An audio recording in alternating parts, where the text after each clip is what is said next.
YCP senior నేత మండలిలో ఆ పార్టీ నేత బొత్స సత్యనారాయణకు సొంత జిల్లాలో షాక్ మీద షాక్ తగులుతోంది. అసెంబ్లీ ఎన్నికల్లో బొత్సతో సహా ఆయన కుటుంబ సభ్యులందరినీ ప్రజలు ఓడిస్తే ఇప్పుడు ఆయనకు ముఖ్య అనుచరులుగా భావిస్తున్న నేతలు సైతం రామ్ రామ్ చెప్పేస్తున్నారు. అసెంబ్లీ ఎన్నికల్లో ఓటమి బొత్స కుటుంబంలోనే రెండు వర్గాలు అధికారంలో ఉండగా క్యాడర్ ను పట్టించుకోలేదనే అసంతృప్తితో రగిలిపోతున్న ద్వితీయ శ్రేణి నేతలు బొత్సకు ఎదురు తిరుగుతున్నట్లు ప్రచారం జరుగుతోంది. ఈ పరిస్థితుల్లో విజయనగరం జిల్లా రాజకీయాల్లో మళ్లీ నిలదొక్కుకోవడం బొత్సకు సవాలే అంటున్నారు.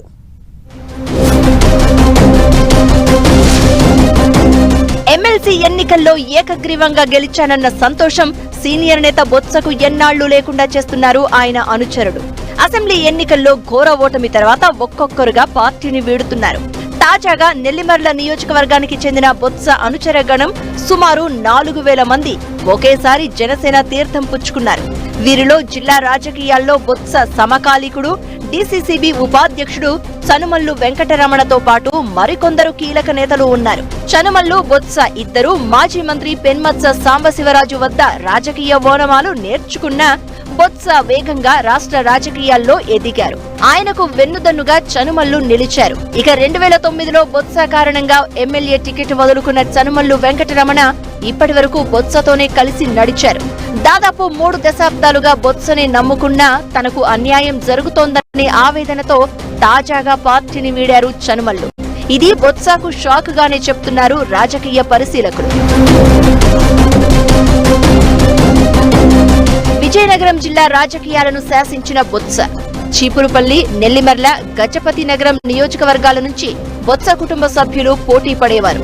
చీపురుపల్లిలో బొత్స, గజపతి నగరంలో బొత్స సోదరుడు అప్పల నరసయ్య, నెల్లిమర్లలో వరుసకు సోదరుడయ్యే బడ్డకొండ అప్పలనాయుడు ఎమ్మెల్యేలుగా గతంలో పనిచేశారు. ఈ ఎన్నికల్లో 3 ఓడిపోయారు. అయితే నెల్లిమర్లలో బొత్సకు ఆయన సమీప బంధువైన మాజీ ఎమ్మెల్యే బడ్డుకొండ అప్పలనాయుడికి కాస్త గ్యాప్ ఉందనే ప్రచారం ఉంది. మాజీ ఎమ్మెల్యే బడ్డుకొండ బొత్స మేనల్లుడు, విజయనగరం జెడ్పీ చైర్మన్ మజ్జా శ్రీనివాసరావు వియ్యంకులు, బావా బామ్మర్దులు. అయితే ఈ ఇద్దరికి బొత్సతో విభేదాలు ఉన్నట్లు చాలా కాలంగా ప్రచారంలో ఉంది. తాజాగా పార్టీని వీడిన చనుమల్లు వెంకటరమణ బొత్స వర్గంగా ముద్రపడ్డారు.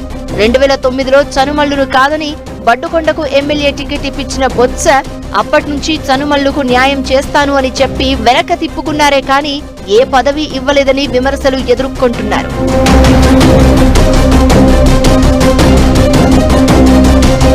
ఇలా నెల్లిమర్ల నియోజకవర్గంలో కీలక నేతను వదులుకున్న బొత్స ఆ నియోజకవర్గంలో పట్టు కోల్పోయినట్లే అని అంటున్నారు పరిశీలకులు. ఇప్పటికే మాజీ ఎమ్మెల్యే బడ్డుకొండ అప్పలనాయుడు నెల్లిమర్లలో వేరు కుంపటి పెట్టగా బొత్స అనుచరులుగా చెప్పుకున్న వారు సైతం జనసేనలో చేరడం వల్ల రాజకీయంగా బొత్సకు మైనస్సేనన్న విశ్లేషణలు వినిపిస్తున్నాయి. ఇన్నాళ్లు బంధువుల కోసం అనుచరులను నిర్లక్ష్యం చేసిన బొత్సకు తగిన సమయంలో అనుచరులు షాక్ ఇచ్చినట్లు చెప్తున్నారు. వైసీపీ అధికారంలో ఉండగా తన కుటుంబ సభ్యుల పదవుల కోసం బొత్స పనిచేశారని, తమను మాత్రం పట్టించుకోలేదని తాజాగా పార్టీని వీడిన నేతలు విమర్శలు చేస్తున్నారు.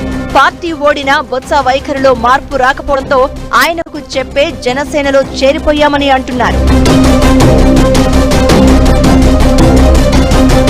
తాజా పరిణామాలతో విజయనగరం జిల్లా రాజకీయాల్లో బొత్స హవాకు బ్రేకులు పడుతున్నట్లేనా అన్న టాక్ వినిపిస్తోంది. ఇదే సమయంలో బొత్స అనుచరులు పార్టీని వీడుతున్నారు అంటే ఇందులో ఇంకేదో మర్మముందనే అనుమానాలు వ్యక్తం చేస్తున్నారు పరిశీలకులు. 2014లో రాష్ట్ర విభజన సమయంలో రాష్ట్ర వ్యాప్తంగా కాంగ్రెస్ శ్రేణులు పార్టీని వీడి వైసీపీలో చేరినా బొత్సతో పాటు ఆయన ముఖ్య అనుచరులు కాంగ్రెస్ లోనే కొనసాగారు. 2014 ఎన్నికల అనంతరం టీడీపీకి ప్రత్యామ్నాయంగా వైసీపీ ఎదగడంతో ఆ పార్టీలో చేరారు. ఆ సమయంలో ముందుగా తన అనుచరులను వైసీపీలోకి పంపి తర్వాత తాను పార్టీలోకి వచ్చారు బొత్స. ఇప్పుడు కూడా రాష్ట్ర వ్యాప్తంగా వైసీపీ ఓటమిని మూటగట్టుకోవడంతో ఆనాటి సంఘటనలను గుర్తు చేస్తున్నారు పరిశీలకులు. వైసీపీ టీడీపీకి ప్రత్యామ్నాయంగా జనసేన ఉండడంతో బొత్స అనుచరులు అటువైపు మొగ్గు చూపుతున్నారని, ఇది రాజకీయ భవిష్యత్ పరిణామాలకు సూచన అంటున్నారు. ప్రస్తుతానికి రాజకీయంగా బొత్సకు ఎదురు దెబ్బగా చెబుతున్న బొత్స అనుచరుల వలసలు మున్ముందు భారీ మార్పులను సూచిస్తున్నాయంటున్నారు.